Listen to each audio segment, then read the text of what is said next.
بسم اللہ الرحمن الرحیم۔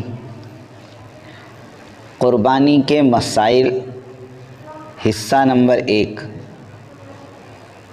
سوال: کن جانوروں کی قربانی جائز ہے؟ قربانی کے جانوروں کی عمریں بھی بتلائیں۔ جواب: قربانی میں پالتو چوپایوں مثلاً بکری، بھیڑ، اونٹ، گائے اور بھینس وغیرہ کو ہی ذبح کیا جائے گا، اور ان میں اونٹ کی قربانی افضل ہے، پھر گائے، بھینس اور اس کے بعد بکری کا درجہ ہے۔ اور جنگلی اور شکار والے جانوروں کی قربانی درست نہیں، حتیٰ کہ اگر کوئی جنگلی جانور مثلاً ہرن وغیرہ گھر میں پال کر مانوس کر لیا گیا ہو تو بھی اس کی قربانی درست نہ ہوگی۔ قربانی کے جانوروں کی عمریں: قربانی میں بکرا 1 سال، گائے اور بھینس 2 سال اور اونٹ 5 سال کا ہونا ضروری ہے۔ البتہ دمبا 6 مہینے کا اس قدر فربا ہو کہ سال کا دمبا معلوم ہوتا ہو تو اس کی قربانی درست ہے۔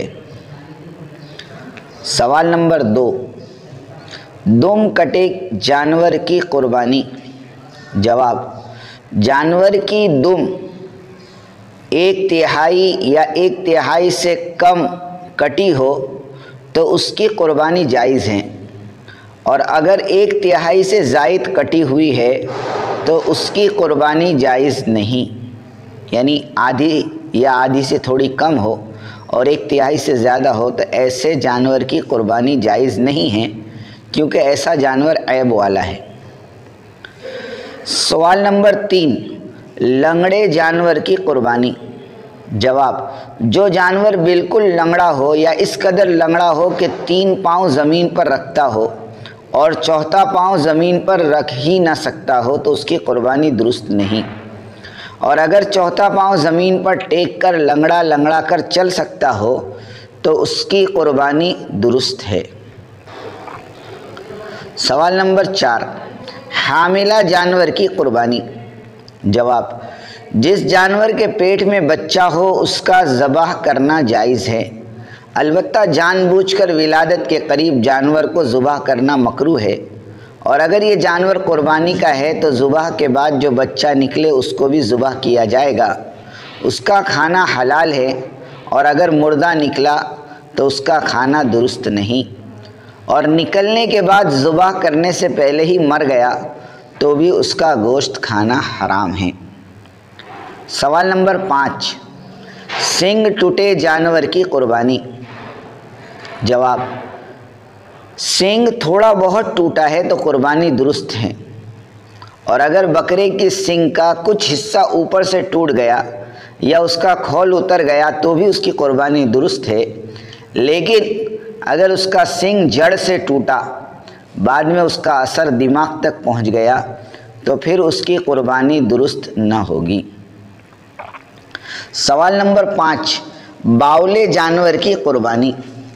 جواب: باولے جانور کی قربانی جائز ہے، بشرط یہ کہ وہ چارہ وغیرہ چر لیتا ہو، لیکن اگر وہ اس حد تک باولا ہو کہ چر بھی نہ سکتا ہو تو اس کی قربانی جائز نہیں۔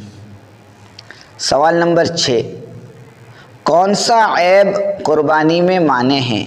جواب: قربانی میں حکم یہی ہے کہ جانور عیبدار نہ ہو، اور عیب سے ایسا عیب مراد ہے جو فطری طور پر نہ ہو بلکہ بعد میں کسی خاص وجہ سے یا بیماری کی وجہ سے پیدا ہو گیا ہو، تو ایسے عیب سے پاک ہونا لازم ہے۔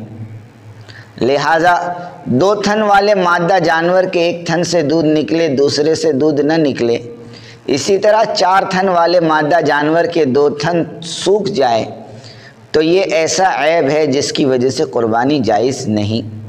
لیکن اگر مادہ جانور ایسا ہو جو فطری طور پر بانجھ ہو، یا اسی طرح وہ جانور جس کی زیادہ عمر کی وجہ سے تھن سوکھ گئے ہو، تو ایسے جانور کی قربانی بلا شبہ جائز اور درست ہے، اس لیے کہ ایسا عیب نہیں ہے جو بعد میں ہوا ہو جس کی وجہ سے اس جانور کی قربانی جائز نہ ہوتی ہو۔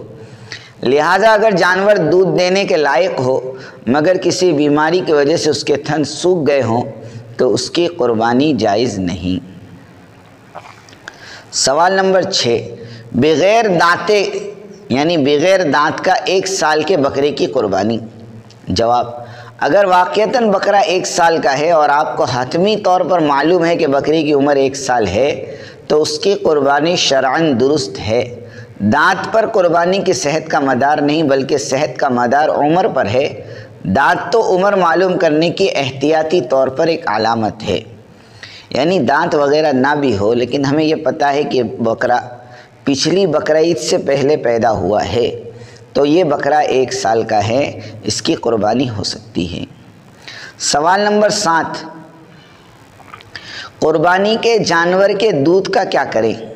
جواب، اگر قربانی کے لیے متعین کردہ گائے یا بھینس دودھ دینے والی ہو تو اس کا دودھ اپنے استعمال میں لانا جائز نہیں، بلکہ یا تو دودھ نکالے ہی نہیں یا ضروری ہو تو دودھ نکال کر صدقہ کر دیں۔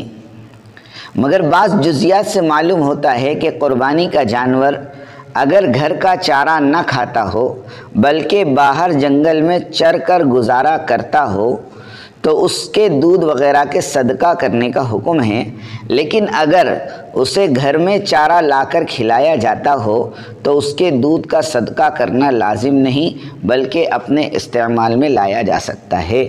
اور آج کل عام طور پر یہی ہوتا ہے کہ چارہ گھر میں لا کر کھلایا جاتا ہے، اس لیے اگر کسی بھینس یا کسی گائے کا دودھ نکلے تو اس کو استعمال کرنے میں کوئی مذائقہ نہیں۔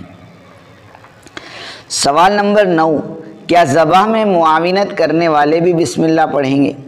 جواب، جی ہاں، جو شخص جانور کو ذبح کرانے میں چھری چلانے والے کا معاون ہو، مثلاً چھری میں ہاتھ لگا رہا ہو تو اس پر بھی بسم اللہ پڑھنا واجب ہوگا۔ اس کا خاص خیال کیا جائے ورنہ جان بوجھ کر غفلت کی بنا پر بسم اللہ چھوڑنے پر جانور حرام ہو جائے گا۔ اللہ پاک ہمیں باتوں پر عمل کرنے کی توفیق عطا فرمائیں۔ انشاءاللہ آئندہ بھی سلسلہ چلاتے رہیں گے جیسے جیسے ضرورت پڑے گی۔ اللہ پاک